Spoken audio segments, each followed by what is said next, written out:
एक और सच्चाई का पुजारी मिट्टी में।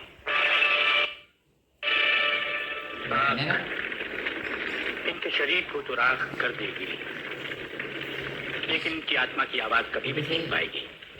पुलिस डिपार्टमेंट के इतिहास में डीआईजी रुद्र प्रताप चौहान का नाम सुनहरे अक्षरों में लिखा जाएगा। बहन, भगवान की मर्जी के सामने इंसान बेबस है। मुझे आपके परिवार के साथ पूरी हमदर्दी है। बहुत हो गई हमदर्दी। मंत्री साहब, ये भाषण बंद कर दीजिए। कुछ ही दिनों के बाद आप ही के डिपार्टमेंट के लोग जब इनका घर खाली करवाने जाएंगे ना, तब मैं पूछूंगा आपको हमदर्दी के बारे में। Bagle, control yourself. जब तक हमारे डिपार्टमेंट के गद्दार और खादी के कपड़े के पीछे छिपे हुए दरिंदे जिंदा रहेंगे ना, ये चिताएं ऐसी ही चलती रहेगी, एक के बाद एक। कुछ चंद सिक्के मिलेंगे सभी को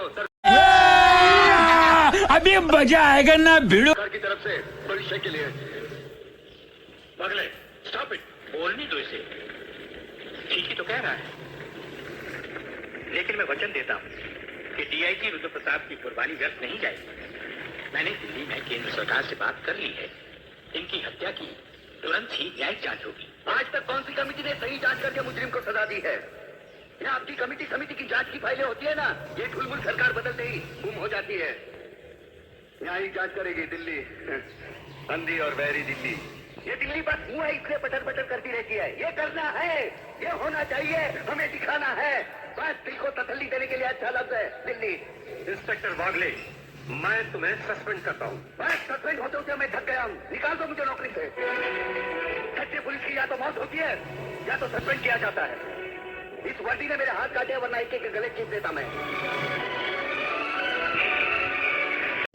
रुको जरा, सबर करो।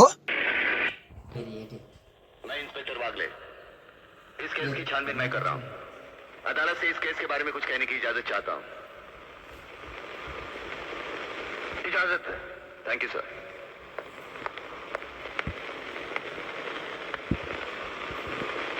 योर ऑनर, इंसाफ के इस मंदिर में आपको न्याय करते हुए कई साल हुए होंगे, और इन सालों में आपके सामने रेप और मर्डर्स के अनगिनत केसेस भी आए होंगे। क्या उन अनगिनत केसों में आपके सामने कोई ऐसा केस आया है जहां कत्ल और बलात्कार करने वाले ने जिसके ऊपर बलात्कार किया है उसे खुद अस्पताल पहुंचाया हो?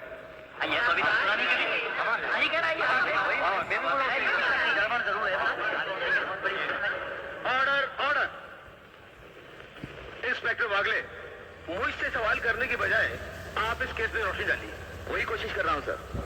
अदालत सरकारी वकील की जिन दलीलों को मद्देनजर रखते हुए इन लड़कों की जमानत नामंजूर कर रही है, मैं उन्हीं दलीलों के बारे में कुछ कहने की इजाजत चाहूंगा। इजाजत है। सरकारी वकील का कहना यह है कि अनीता चौधरी की लाश के पास संजय चौहान का पर्स मिला। हो सकता है बेहोश राधा टंडेल को उठाते वक्त वो पर्स वहां गिर गया हो।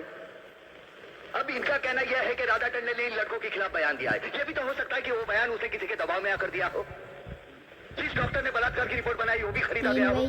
आपकी इन दलीलों से अदालत अपना फैसला नहीं बदल सकती। ये फैसला आप जबरदस्ती इन पर लाद रहे हो। इंस्पेक्टर बागले, अगर मैं चाहूं तो अदालत की तौहीन के जुर्म में मैं तुम्हें अभी टर्मिनेट कर सकता हूं। कोई परवाह नहीं है मुझे इस बात की। मेरा तो विश्वास उठ गया है इस कानून से। कौन सा कानून?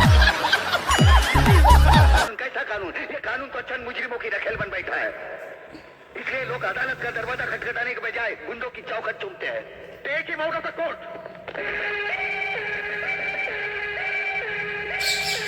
अगर जिंदगी में किसी से रिश्वत ना ली हो तो ही मुझे हाथ लगाना।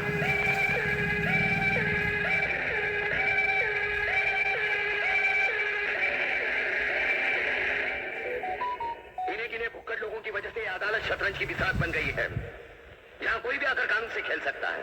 लेकिन इन खिलाड़ियों को अगर मैंने सच्चा कानून नहीं सिखाया तो मेरा नाम भी शिवाजी राव वागले।